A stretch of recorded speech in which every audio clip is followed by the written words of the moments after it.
Good morning, good afternoon, and good evening, all of you watching this webinar today. We have a fantastic panel of four speaking about strategy first, the key to AI success. Please remember that we will be taking questions throughout the course of this webinar. Feel free to send questions along the way, and we'll try to get them answered as soon as we can. Without further ado, Arijit Sengupta. Thank you, Vijay. So I'm a bit of a recovering nerd. Started doing AI before it was exciting for everyone, studying hand coding neural nets and things like that.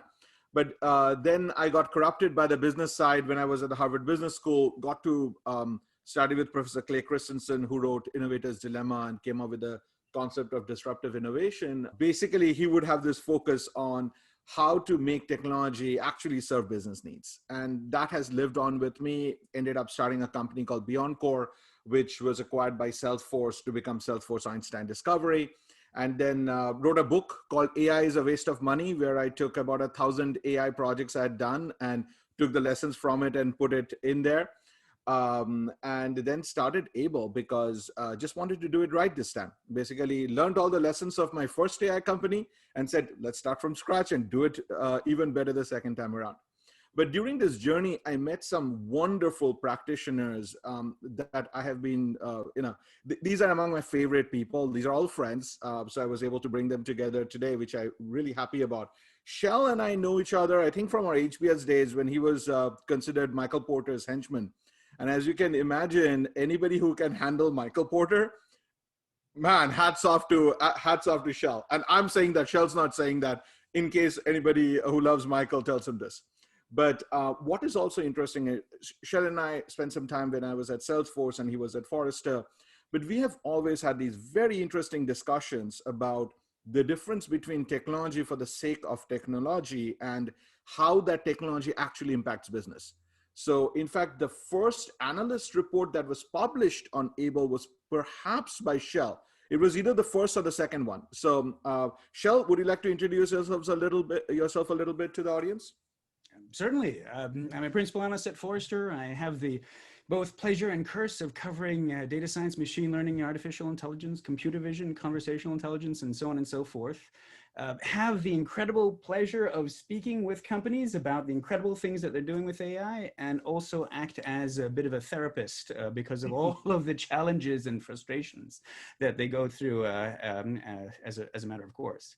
But yes, I mean, if you go back far enough, I've spent more time at HBS than anybody in their right mind would want to. Worked for Porter, then went and did a PhD in, of all things, strategy before going through a range of different things and focusing now, living the dream, advising folks about artificial intelligence on a full-time basis.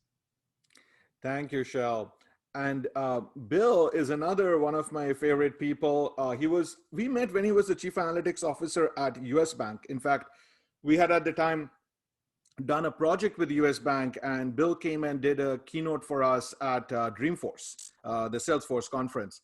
And it wasn't just like, you get to meet people during these keynote preps, but there's a difference between just finding somebody interesting in a keynote prep and actually finding they know what they're talking about. So Bill is one of those people who knows what he's talking about because he's gone through the pain. And Bill is now actually a partner of ours. He's the CEO of Tradecraft Insights. He's a partner of ours. Bill, anything you'd like to add? Yeah, well, we had the opportunity while I was at US Bank to be the first company deploying Einstein Discovery, so hence the connection to Arijit, and really loved the opportunity to provide feedback in that role to Salesforce at the time on how to actually make this stuff happen in real life. And that's what we've been focused on in partnership, is helping companies actually create business value. So not just the talk about it or the dream, but actual business value from AI and ML, which is not always easy, as we'll talk about today.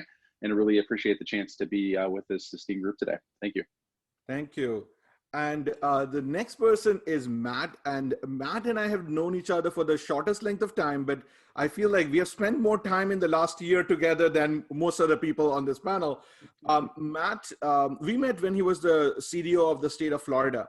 But interestingly enough, you'll see this theme in this entire group of people. These are people who have had strong academic backgrounds, like they have done stuff in research and academia, then they have a strong practitioner background. There's a very interesting mix of stuff we are bringing together. So Matt and I, when we started talking, it was again like, he didn't just want to solve the feature list, get me a vendor for a feature list. He actually wanted to understand the thinking behind the vendor. Why do they do what they do? So he and I started having philosophical discussions, if I may say, rather than technological discussions. And that's why Matt's one of my favorite people. He since then left the state of Florida, and now he is the VP of Education and Data Strategy at MTX Group. Matt? Yep. Thanks, RJ. Of course, always honored to be working with you on, especially when it comes to advising others on how to leverage AI to its fullest extent. And having used your product at the state of Florida in a public realm, and having taught artificial intelligence, machine learning, and data analytics at multiple universities over the last 10 years, and doing my doctorate in business intelligence university, it's very interesting application, both in public and private. Now working at a company that does data strategy and analytics, and 90% of their portfolio is in the public sector. It's between public and private, there's a lot of commonalities on how do you really leverage strategy and get the best ROI from AI. So looking forward to the conversation. Absolutely. And I've seriously requested everyone to interrupt each other, challenge each other. This is going to be a very fun session, mainly because we have asked people to not hold back. Though most of the panelists hadn't met each other extensively before, I know each of them, and I know that each of them can take it. And I told them to dish it out to me, so it'll be fun. Well, I'm going to set up the premise for this presentation. Essentially, this is a quote that really disturbs me, because only 10% of organizations are getting financial benefits with AI. And there are many, many positive quotes about AI as well. I'm sure Shell will talk about some of them. But what worries me is we are in an industry where it's 90% probability that you're not getting financial benefit. Yet most vendors' attitude is, well, the risk is on the customer. Pay us a bunch of money, let's invest a lot of effort, and maybe you'll be successful. Even worse, it's like, hey, let's go build the perfect data layer. Let's go build the perfect everything. And then we are going to get to perfection. It doesn't make any sense. When the risk is so high, your focus needs to be on risk reduction, not on building the most grandiose thing possible when you might be on quicksand. And that fundamental issue is what worries me. And that's why I've got this group together, and we'll talk about our thesis about this. We fundamentally think that one of the issues that is happening in this market is people are forgetting what businesses actually do. And businesses only really do three things. They do strategy, things like which products, which geographies am I going to focus on? They do tactics, which is things like which lead will I go after, which thing will I repair? And they do response. COVID would be like a in-our-face example of it, but market changes happen all the time. Seasonality happens, competitor behavior changes. But these are the three fundamental things companies do. And what happened in the world of AI, and I'm deliberately taking Sales Cloud Einstein. This is not a product I built. This is a product I respect a lot, because this is perhaps one of the most widely adopted AI in the market today. But what does this AI do? It gives me a lead score. It is giving me, should I pursue this opportunity or not? Which is why, by definition, tactical. And when you evaluate an AI like this, the only possible thing you can evaluate is its accuracy. Because it is not in a strategic context, it is not in a response context. So if you are looking at something tactical, the only thing you can measure is something like accuracy or stuff like speeds and feeds. And what happens is, this is why the industry has gotten obsessed with things like accuracy and speeds and feeds, rather than getting obsessed on business impact. But when we focus on tactics, the thing we forget is many, many tactical decisions at scale is a strategy. So for example, imagine I have an AI for lead scoring, which very correctly figures out that a new product this company has introduced is harder to sell. What would the AI do?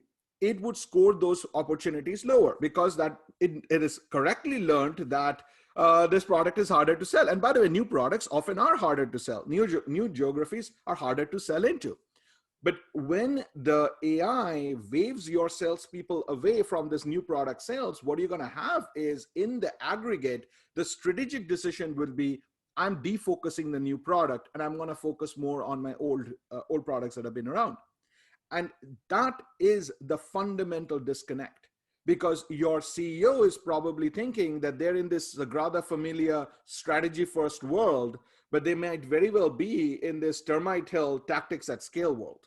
And I will say that the pull of the AI integrated into your CRM, into your ERP, something that is giving recommendations at the moment that your people are taking decisions, that pull is much stronger than the pull of the CEO's PowerPoint decks or all hands talks that they have done or multiple emails they send out.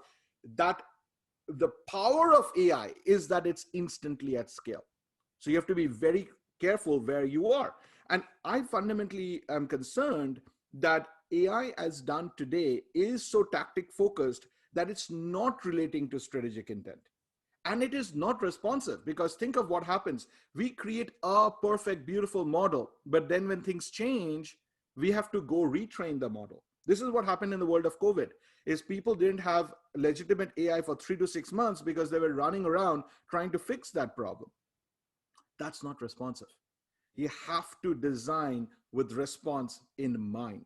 That's the fundamental flaw from our perspective. And we believe that this misalignment between organizational strategy and emergent strategy of AI at scale is what's destroying value.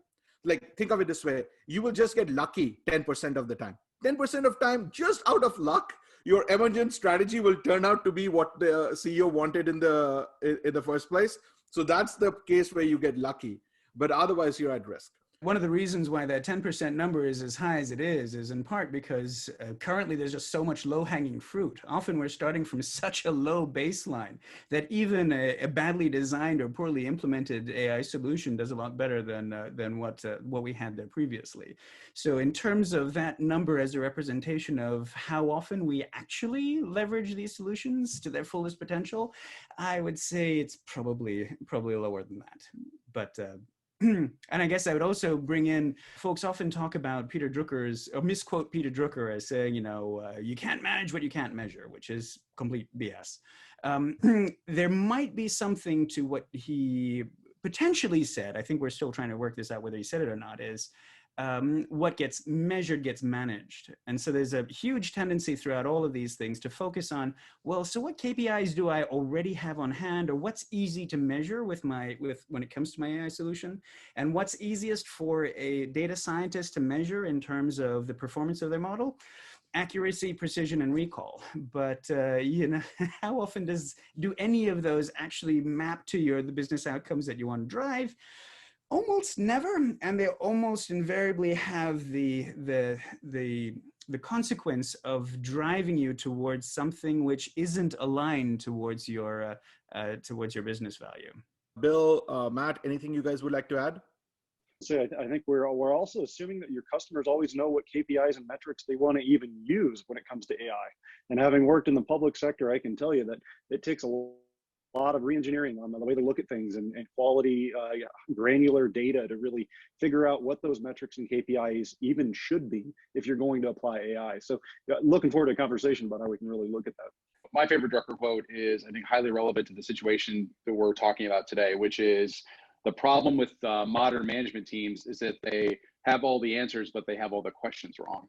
And I think that's exactly the case with AI and ML, is that, what's the in service of what question that you're answering? Back to RJ, your point on strategy. Like, we could aim this stuff at whatever, but what's the priority? How do we identify it? What matters most? What results can we get quickly?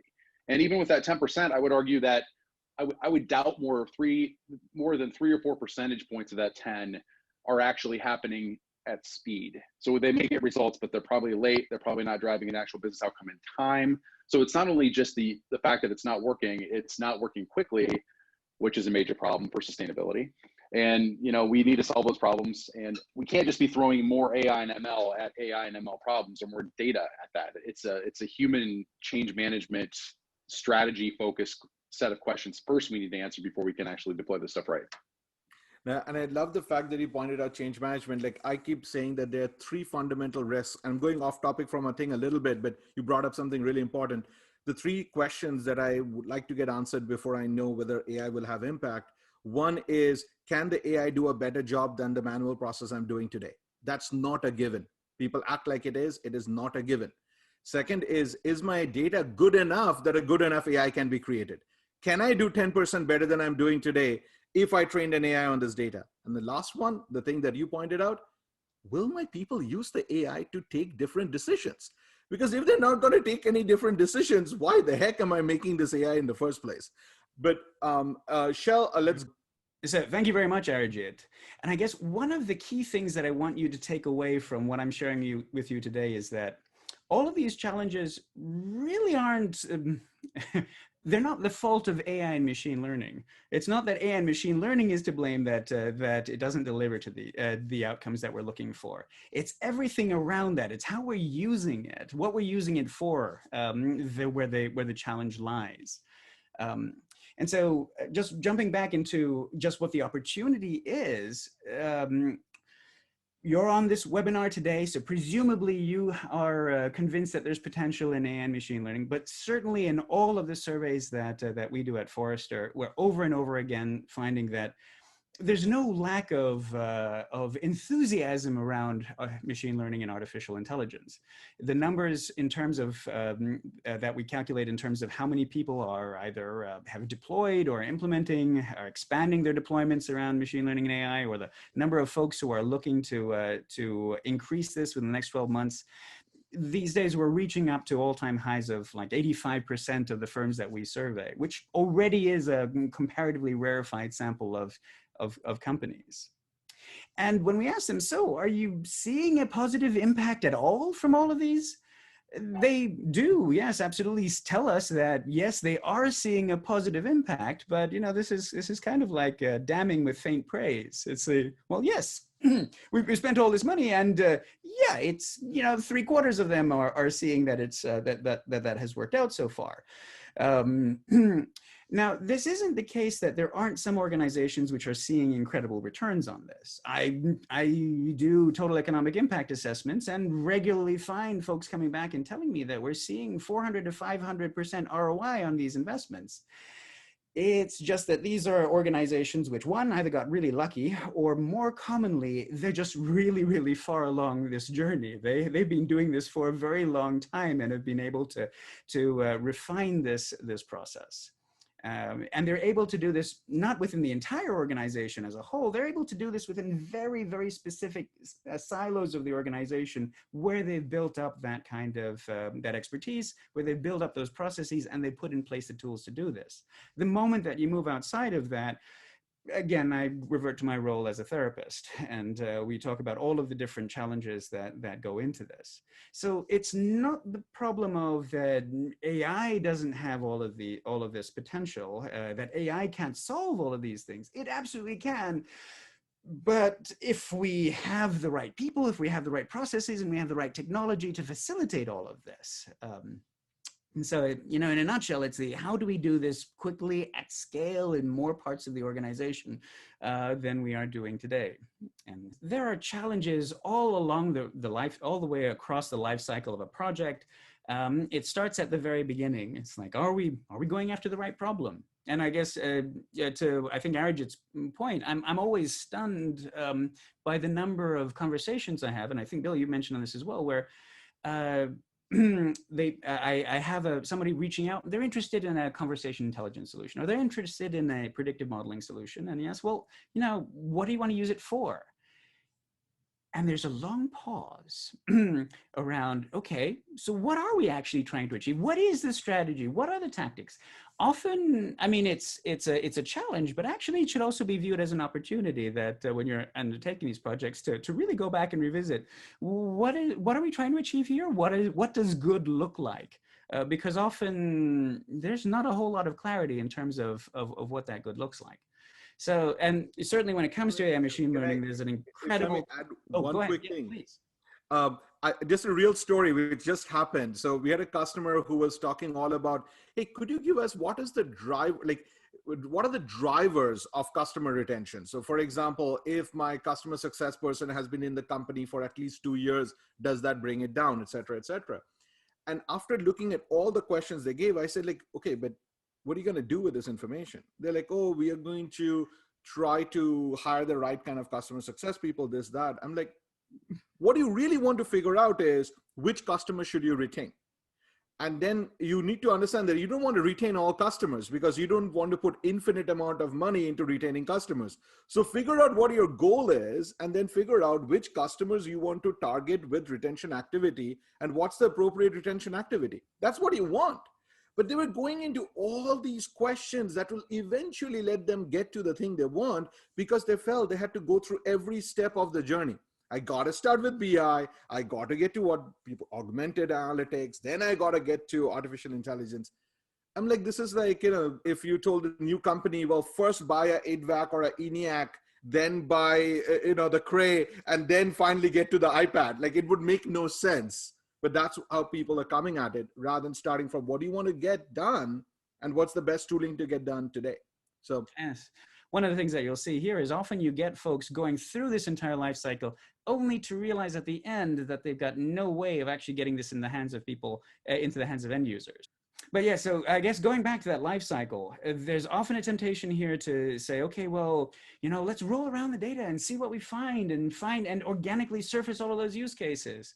And it can be a great creative exercise, but it's usually never a recipe for driving value quickly, versus starting with a problem which is aligned towards business value, going in and, as I think, Arjit, you were mentioning before, figuring out, well, do you have the data that is aligned around that? Is there enough signal in the data that you're looking for?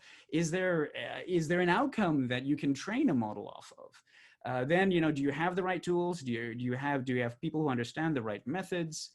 And you can often get through all of this, but at the end of the day, you've iterated so much through this that you've, especially if the data science team has iterated on their own, they've come up with a great a solution which is technically perfect that is completely, that doesn't solve the business need whatsoever.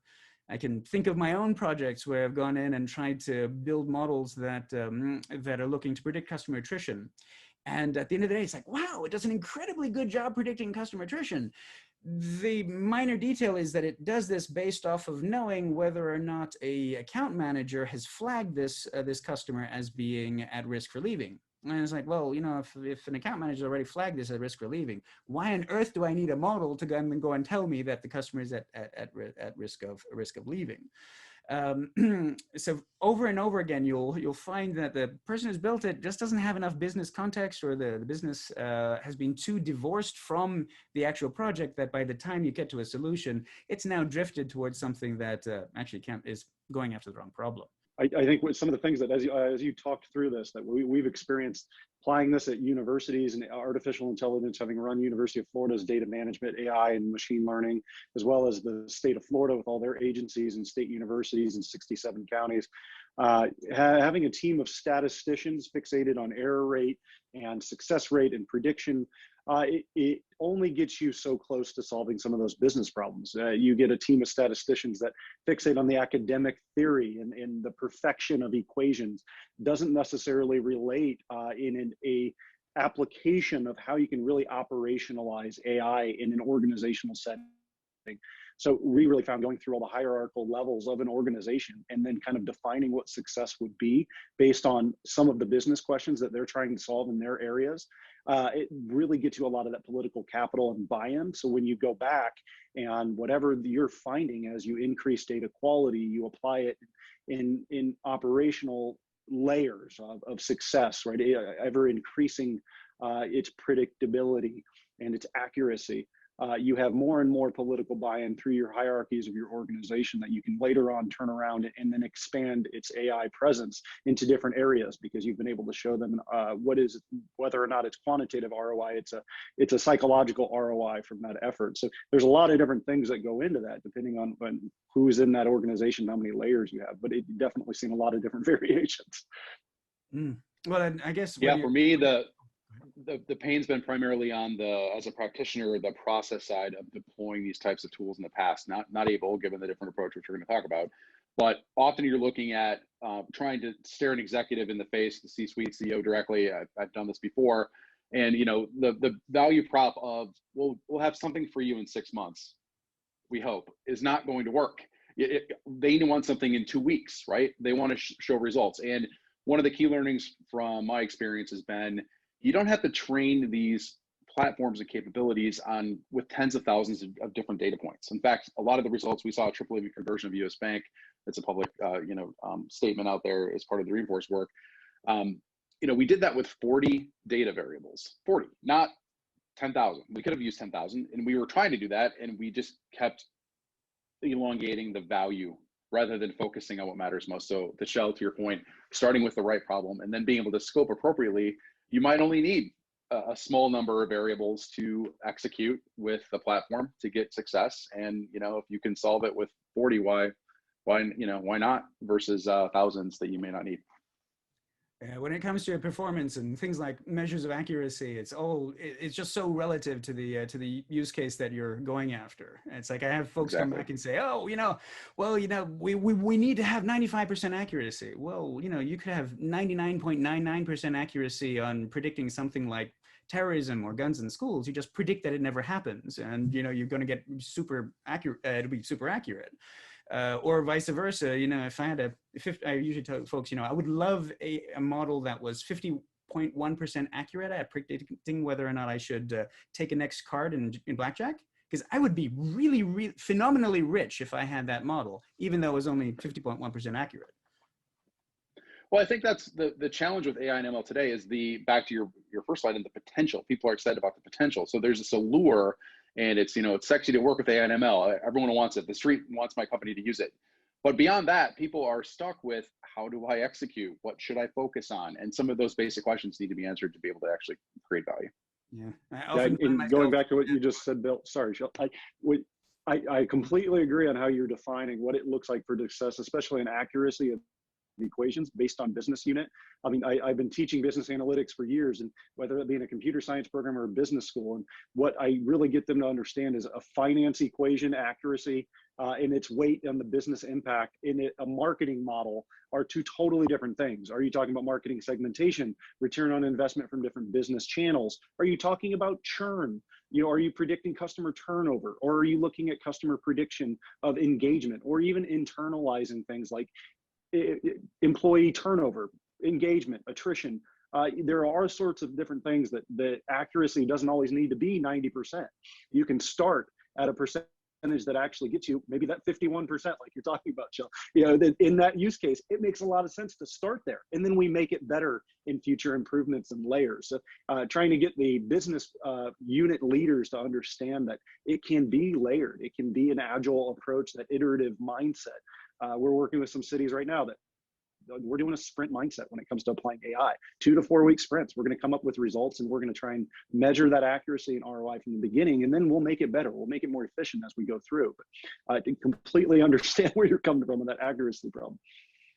Yes, well, I mean, and I think one of the things that's surfacing from both of your comments is the degree to which so much of driving success with machine learning and artificial intelligence is how you're leveraging your human intelligence as part of this.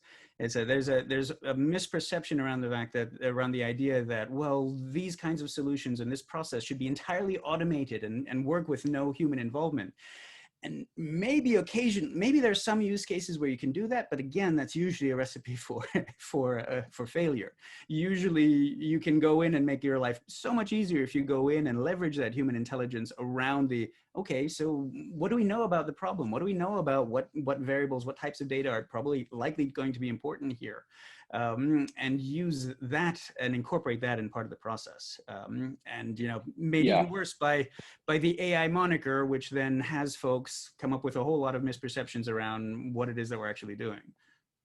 Yeah, it's such a huge point. I think that for me, the A in AI is augmented, not artificial. I mean, there's nothing artificial about enabling good decision making.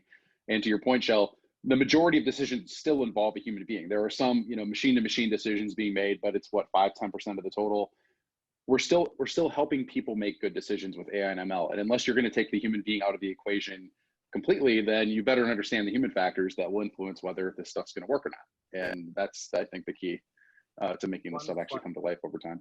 One funny thing I find there is people monitor AI without monitoring user compliance. And I'm like, how are you doing that? If the AI looked like it did really well, but the salespeople completely ignored the AI in taking their decisions, did the AI do well, or is it that the salespeople did well because they ignored the AI? And it is such an obvious thing, but I am Yeah. horrified by, I have yet, and I keep asking every analyst I talk to is like, have you ever seen any other vendor where they're actually looking at user compliance and positive and negative compliance? Like, did the user comply when we told them not to pursue? And did they comply if we told them to pursue? Because if you didn't do that, you didn't evaluate your AI. You evaluated the AI plus the human, and you don't know how to desegregate the two. It is absurd how demo level most of the technology in this space is, because it looks good in demos, but when you actually implement, these realities come and bite you. And that's one of the reasons why I like this crew, because you guys have faced these reality problems. Well, and I guess even when you have gotten to the right problem and you've gotten to a good model that can help you with the right problem, that's almost sort of where that's where the hard part comes. And now you have to go in and figure out how you're going to get this into production, into your production systems, how you're going to get this into the hands of those end users, and then how you're going to get those end users to actually adopt and use it. And over again, I find folks who've done like all of the hard work to get like 2/3 or 3/4 of the way through this, but because they haven't done the last part or they haven't planned for it, at the very minimum, you end up with, all of a sudden a 6-month delay to get this on the developer roadmap, or you can't get it onto the training schedule until the next quarter or 2 quarters out because it's already been fully loaded. And by that point, often you might the project gets shelved, never to be pulled out again. So in order to be able to accelerate this, there are a couple of things that we need to do. We certainly need to be able to go in and be better at identifying those high return on effort projects.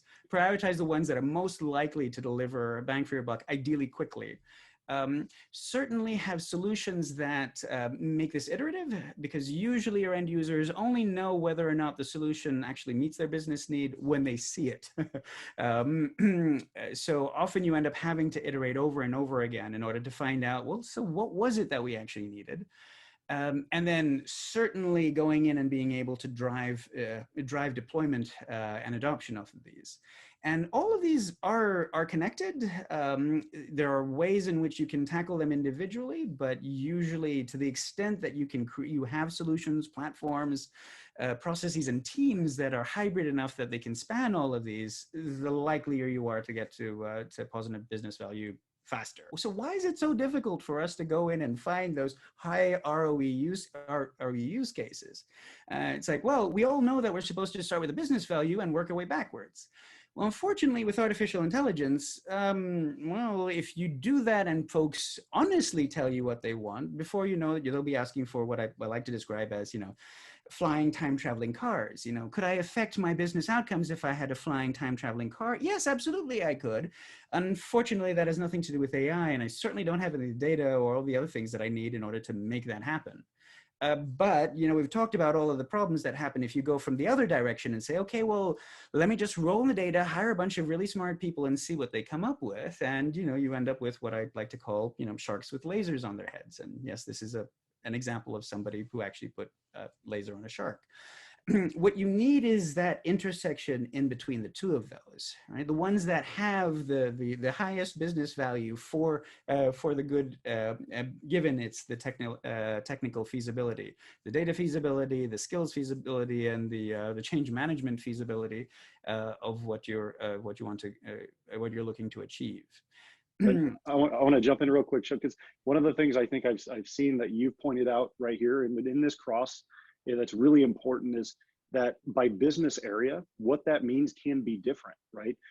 So if I go to an HR department and tell them that 60% of their employees are going to turn over in 18 months, and here's the reasons that have the highest impact in the equation on waiting to look at why, what they want to know is, what do we do about it now, right? So they get that time machine. The problem is they go back in time and they still don't know what to do with the information we gave them.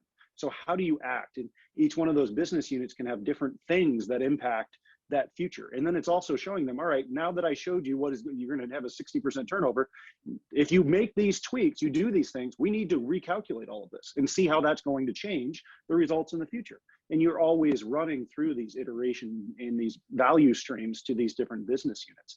And it's a kind of a mix between that business value, technical feasibility, and that constant application of, now what do I do? What do I do with that data?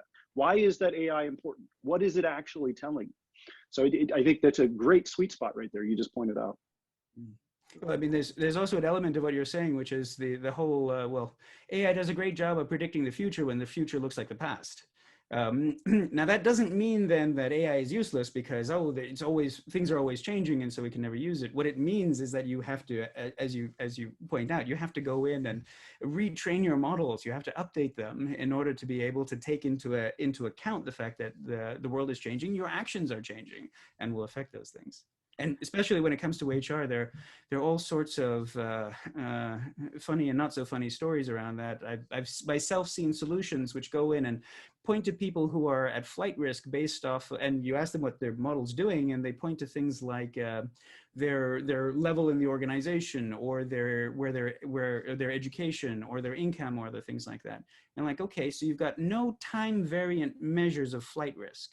So no matter what I do, this person who I've designated as a flight risk is always going to be a flight risk unless I go and do something terrible like demote them, in which case they're going to be even more of a flight risk, or potentially promote them usually ends up with a lot of these models meaning that they're become a greater flight risk as well. So yes, to your point about actionability, it varies dramatically. And Shil, I would also focus on your business value DeLorean flying car time machine thing. One of the biggest problems I find is many of the sales teams for the AI companies, they have drunk the Kool-Aid, right? So they'll go to a customer, and when the customer asks for something absurd, they'll say, yes, of course we can do that. And just sign on the dotted line for a 3-year contract and you'll have it. And because Able has a satisfaction guarantee, my team can't do that because in 1 month, we will find out that we couldn't do it and we would have to pay the customer all the money back. So they don't get a commission on it, right? So we have set up the incentive so that the sales guy doesn't oversell. But the flip side of this, they would come back to me and say, but Orijit, our competitors said they can do it. Why are you saying you can't do it? Like, what's wrong with our product? And eventually what we got to is just saying to the customer, well, if they say they can do it, will they give you a satisfaction guarantee? Forget about 1 month. Will they give you a 6-month satisfaction guarantee? Will they give you a 1-year satisfaction guarantee? And then that thing falls apart, because the moment the sales guy goes to a true expert in the space, the true expert puts their foot down and says, no, that's not possible. You're just about to sell them a time traveling flying car. But it's not coming out of ill will. It is just coming out of the fact that the salespeople have drunk the Kool-Aid, and the marketing organizations have hyped up the technology like crazy. And this is why AI winters have happened in the past, is because the technology got hyped beyond the really valuable reality it was at.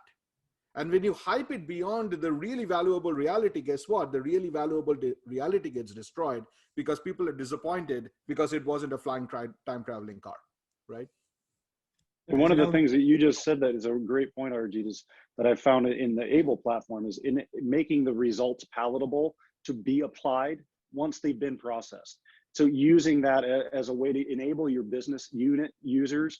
And I think we all know that the end person actually using the insights that AI benefits them, it ends up being a functional or a business unit or someone who's been at the organization for years. It's not necessarily the data scientist making operational organizational decisions from that AI, like fraud. Yeah, RG, you and I work on a lot of fraud things. Fraud, great insights can come from it, but there's a lot of questions on how do you use the insights now? If I just told you 30% of the cases that you just paid out in an insurance area are fraudulent, but now what does that organization do? You go to the lawyers, you go to these functional areas, and giving them information in a palatable way, in a UI that makes sense, helps them make operational decisions. That's one of the really high impact areas that you can do with that. That makes it so that it's not just this fake dream of AI. They see that it is complex, it's layered, but the benefit of it can reinforce business objectives and really increase the efficiency of a business if it's used the right way. Yeah, I love the focus, Matt, you have on the end user, and show your graphic here to me is at the macro, but it's equally as valuable at the micro, which would be a person in a company. And to Matt's point, if you're able to make the end user's job easier, so like you're embedding AI and ML tools within the normal course of their business process, what they do day to day, and it's easier for them to reach a lead because they've got a better flag and know why and understand the drivers behind it. So like kind of embedding the capabilities into the normal course of business at the end user level, which is kind of like the micro version of your slide here to the macro as you have it noted here, is equally valuable. I think people are looking for something that's going to create value for them and that it's easy for them to use. So those are the 2 points that continue for a person. Still incredibly important that we keep the focus on the end user, and that's not just the C-suite. It's not just Wall Street. It's the frontline employee who needs this, and that's where the magic's going to happen for these capabilities over time. Yeah, I get folks coming in and asking, so what do I need to do in order to have AI-driven digital transformation? And when you work your way down the hierarchy, okay, well, so what will drive that transformation? Well, it's leveraged up from workflows that are now being augmented with artificial intelligence. And what does that look like? Well, that looks like AI applications that are being embedded into those workflows. And what does that look like? Well, it looks like AI models that are being embedded in those applications, which are embedded in those workflows, which ultimately drive digital transformation. And so it helps to break folks down. And I think that's exactly what you're recommending. When it comes to, okay, well, so how do you break this down further? How do we think through our use cases to make sure that they fall in that sweet spot between the 2 of those? I find it very helpful to use one of Clay Christensen's lesser known frameworks around the idea of the jobs to be done. We all know him for the innovator's dilemma and his thoughts around disruption. But I highly recommend folks read his second book, The Innovator's Solution, because he's got a plethora of really, really helpful frameworks that you can use on a regular basis that actually very frequently end up translating well over into artificial intelligence, even though I'm sure he was not thinking of this whatsoever. When it came to jobs to be done, he was thinking about marketing use cases, I think. But over and over again, I go in and I'm speaking to a team and asking them, okay, well, so you want to use something like speech analytics for customer insight, or again, more predictive modeling for customer insight.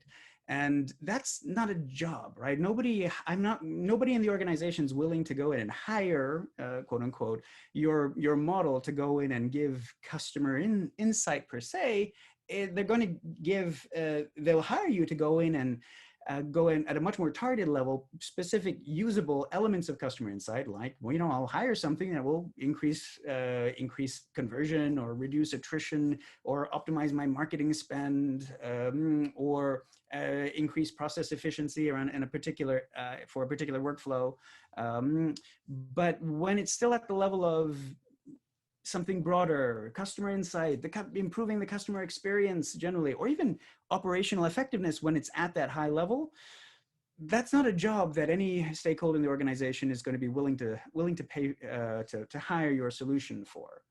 And then there's that question about, well, so who's the customer of this job? Often I find people say, well, it's the entire organization is a customer of this. We'll all benefit from these greater customer insights, whether or not you're on the marketing side or the sales side or the account management side or manufacturing, et cetera, et cetera. And sadly, no. In order for you to be able to actually go through that entire life cycle that we spoke before, be able to get the organizational goodwill and investment, in order to do that, you need to have at least one stakeholder who's going to get so much benefit from your solution that they're going to be willing to go to bat for you and go in and be willing to go in and provide the executive sponsorship, go and provide the resources, whether it be on the data science, data management, or developer side, in order to be able and change management side, in order to be able to make this happen. And then there's that element of, these are usually not the only ways that we could drive that outcome for the business. They're usually competing against the way that we've done this in the past. And that approach could be through, hey, let's do better coaching, or let's go in and just spend more on these marketing campaigns and hire a larger marketing team, or things along those lines. And so you need to make sure that your solution is going up against something where it actually makes the most sense. And then to the degree that you can, go in and assess, well, at the end of the day, just how much is this worth to them? Will it be beneficial? If it's only slightly beneficial, then why are we bothering with all of this? It needs to be tangible, worthwhile, again, in order to motivate overcoming all of these different hurdles. Now, if you can get it to the level of quantification, that's ideal, but usually the problem is that it's very difficult to do that. But often you don't need it. Often it is more of a t-shirt sizing.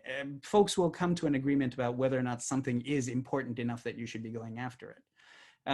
So once you've gone through these, then you can tackle the other ones, which are, well, can you do this job, or will the solution be able to? And then you can break down whether the data, the skills, and change management requirements. But often a key thing is, are there other jobs that have to happen as well in order to make this happen? Are there any of these complementary jobs that are required in order for you to drive this value? And will you be able to ensure that those jobs happen? Often that job will be something along the lines of integration into various other systems, or the change management, or the training, or other things.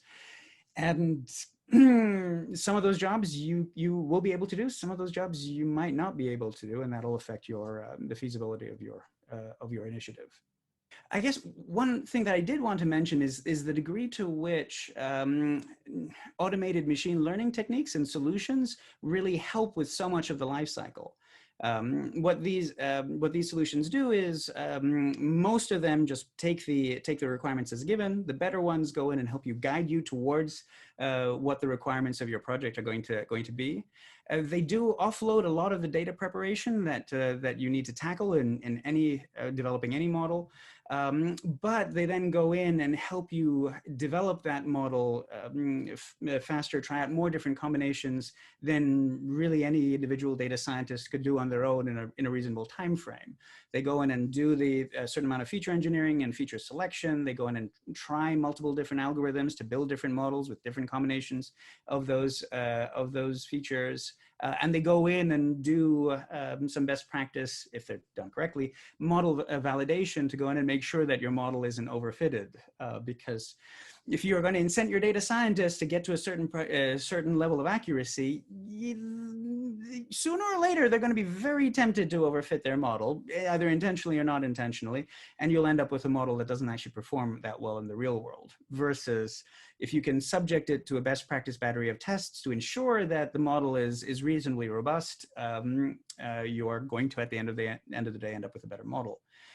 Again, the best tools in this space also help you accelerate that model deployment and model management side of things. Again, these models need to be monitored on an ongoing basis, and it needs to be easy to go in and retrain and redeploy them. And even better still is when they give you a path to embed this in an end user application. So whether that be the ability to go in and surface that in a business BI layer, or whether that be low code capabilities to go in and surface to build some sort of application around this that again you could embed in the workflow that an end user is going to see. It helps you with that perennial challenge of getting access to the developer resources that you would need otherwise. And so these tools really do help you go in and guide you to a better extent to these tools, when they work well, when they're done correctly, do a good job of or accelerating your ability to identify those high value use cases, to go in and build the models against those, which then in turn enable you to go in and show those with the business user to make sure that they are actually aligned with what you want to achieve, and then go and actually get that into the hands of end users. I think one of the things that we've touched on a lot here is the degree to which really starting based off of the success that you can drive rapidly, and then using that success to drive additional investment then in your data and AI capabilities, so that you can take on additional projects or even iteratively improve on your existing projects and eke out more and more of the value from them, which you can then drive success of that and create a virtuous cycle around this. So it goes from more the one-off success story to the organization-wide AI-enabled digital transformation that we would like it to do. But at the same time, you need folks advocating for this, and in order to advocate effectively for this, they need to be being able to quantify that value and communicate that value out to the organization. because otherwise, you know, people can do wonderful, wonderful things in a corner in the dark. But if they're not getting recognized, if there isn't additional attention and investment placed on it, it'll just stay there. And so I guess I wanted to leave you with another thing that we've been talking about is around sort of this theme of that the best thing that happened to artificial intelligence was that it was called artificial intelligence, and the worst thing that happened to artificial intelligence was that it was called artificial intelligence. It's wonderful in the sense of it really drives consensus around that there is an opportunity here that we absolutely must be tackling. And so there is buy-in from stakeholders in a way that that I don't think we've seen before. There's willingness to support and collaborate across different organization silos than we've ever seen before. But unfortunately, it also sets us up with an incredible number of misperceptions around what these technologies are and what we should be leveraging them for. And I think to the point of the poor salespeople is that you know, you have to market your solutions as an AI solution because everybody else is marketing their solutions as an AI solution. But then if you make it useful, it's not going to look like an AI solution, or at least it's something that you have seen out of movies. To the degree that, you know, if to a layperson, if at the end of the day the solution looks like something they think an AI solution would look like, then you're probably doing it wrong. It is almost guaranteed not to look like what you would expect an AI, or the layperson would expect an AI solution to look like, given everything that we've been talking about in terms of this is all about augmented intelligence. And mostly this is about, if it's replacing anything, it's replacing tasks where you don't need human intelligence in the first place. What I'd love to see is if you zoomed out of your human 0-1 diagram here and you saw a team of multiple people created by AI, because I think one of the most successful approaches to looking at AI is, what does it look like if you were to zoom out and have 6 of those human element forms in a circle? Where does an external vendor like Able come in? What do they represent? And then how do you build a team in an organization that best benefits that organization to enable AI, to operationalize it? And you almost kind of have a Scrum team approach from software development where you need business experts, you need engineers, you need statisticians, you need these different hats. But the power of having an external vendor who's very good at what they do and you have that sprint mentality where you're in 2 weeks proving business ROI, you're working with executives, and you have an executive sponsor to really drive it, like you mentioned earlier. I think if we were to zoom out and really look at what that artificial or augmented intelligence looks like in a best case scenario, you'd have a team of different people that represent roles that really make it a successful, cohesive unit, because that's what it really takes for different organizations to use it. And it has to be flexible for each organizational approach. I think that's such a key point, because when you look at, so we've taken a look at the 90% of companies that haven't been successful as much as we have the 10 that have. And when you look at the key difference between those two, at least from our perspective, it's the fact that they're treating this as a business opportunity, not an analytics team opportunity or just an IT team or the two opportunity. And the good news is, back to Shell's, your framework on finding high ROE, the accelerating alignment, and then driving adoption. If you're in a company that is thinking about AML, you likely have the resources needed to help you execute those 3 things around you. It's not just people in IT or in analytics. Upfront on finding high return on effort, talk to your finance folks, bring a couple people in from there. On accelerating alignment, work with the strategy team, work with your agile pods. And then on driving adoption, think about bringing in HR people for change management who are expert at it, and the marketing team who can help you market the importance of this effort internally, right? So all the pieces are there to help you bring this to life. Leverage what you have, be scrappy, don't wait for perfection. And if you're able to leverage your team of internal partners and then potentially some external as well, you're going to be able to execute, and that 10% is going to grow to 15, 20, 25 before we know it. Mm. I guess you're reminding me of, I often talk about the myths of machine learning and artificial intelligence. And I think one of the key ones that I come across over and over again is the whole, my organization isn't ready for AI. And it's one that it just blows me away, because what do you mean? mean. It's such a target Right. opportunity that I haven't found Right. any business or indeed any part of any business where there aren't immediate opportunities to drive value with these technologies. So as you Absolutely. say, there's such low-hanging fruit, and there's so many opportunities that really anybody can start getting value off of these rapidly. I mean, Arijit, you're in that role of fighting the war in the trenches, of enabling folks to be able to tackle these. What are you seeing in terms of your customers and what's successful for them? Well, if we go back to the framework we were talking about earlier, the strategy, tactics, and response, we came at it from a very different perspective. And going back to Clay Christensen's thing is, you'd always talk about, look at the adjacencies of the place where your competitors place all their bets. So if our competitors are focusing on tactics, we said, well, let's start from strategy. And strategy is all about, it starts from what is the business outcome you want, right? You're starting from that fundamental question. And what Able does is it gives you a good starting place where we ask a few simple questions. And these questions are specific to the use case. So we are guiding the user to ways to solve a problem at scale. But these questions give us a sense of what is it that they're trying to achieve?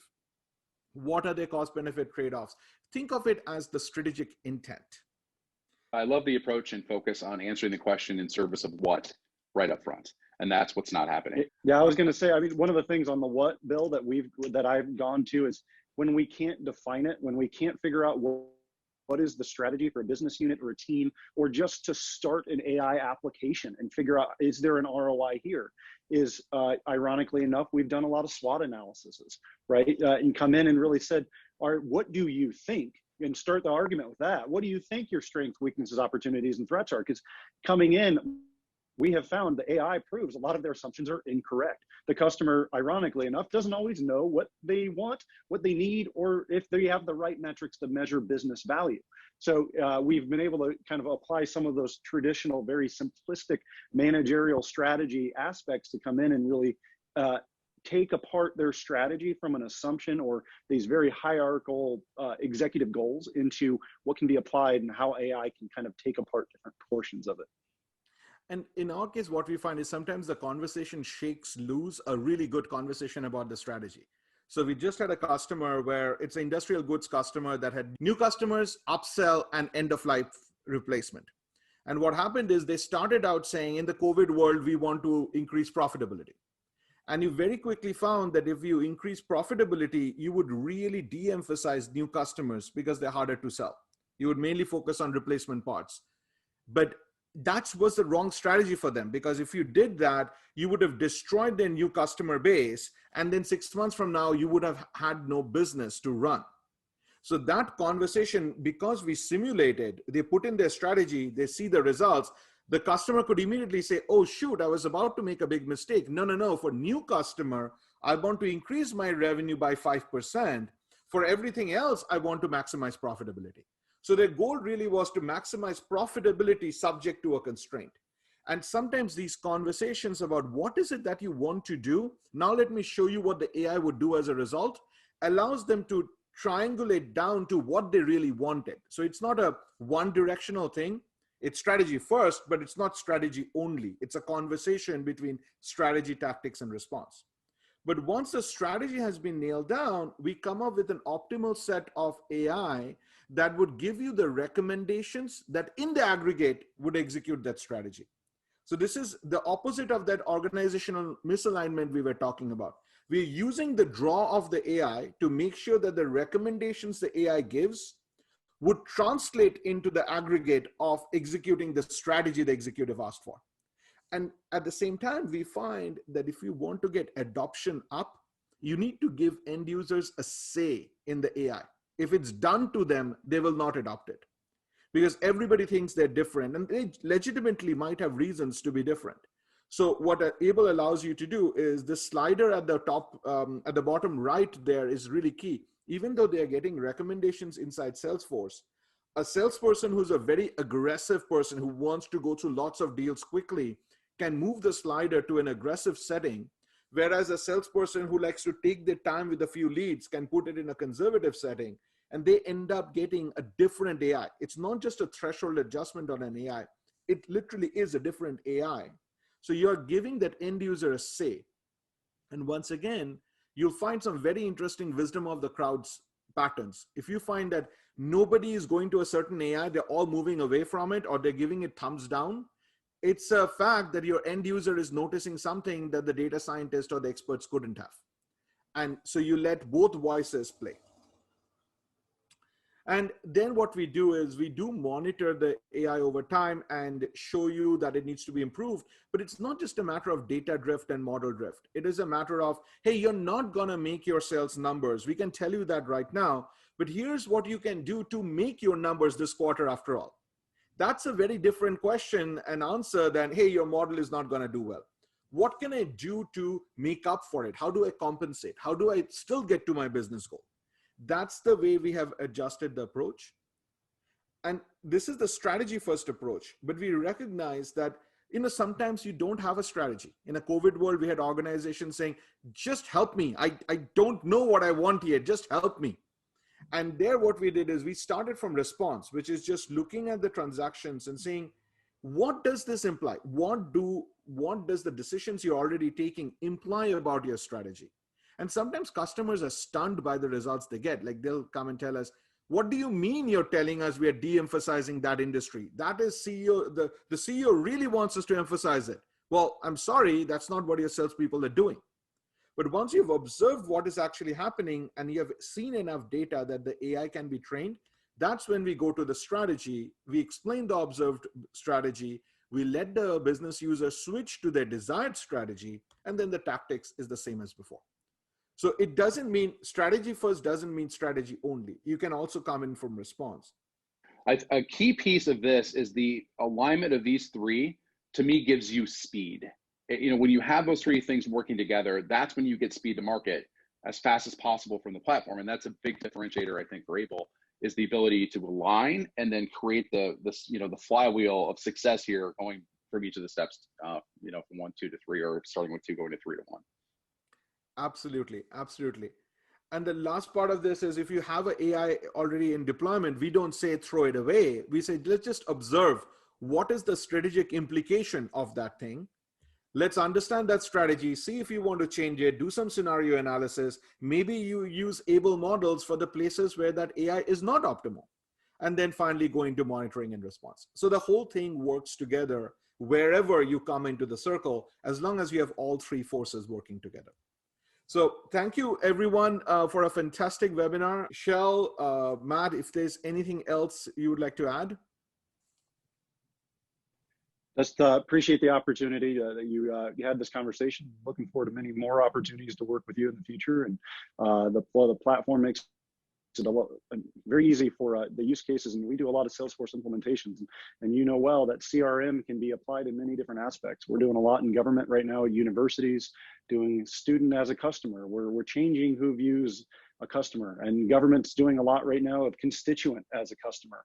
A lot of these different initiatives require a lot of AI. They require CRMs to think differently. They require on the immediate pivots based on different weights, just like you were showing that slider, in the ability to reweight an algorithm and bring in new variables. And whether it's speech analytics and semantic quantification changes based on company constructs, or the word tax has one interesting weight at this company, but it means nothing to the marketing team. There's all sorts of different ways that we want to be able to be very agile about our approach to AI and application, and who uses it and why, and how are we applying it, and what is it really benefiting in an organization. So looking forward to a lot more conversations, Arjit, and thank you very much.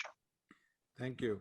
And on my side, thank you very much for the opportunity. It is one of those things where I just want to leave everybody with a sense of, really, it's the new solutions that are out there to enable folks to drive value off of artificial intelligence are just, they're so much better than what we had before. But you combine that again with the stakeholder buy-in, the willingness in order to be able to drive new outcomes with this.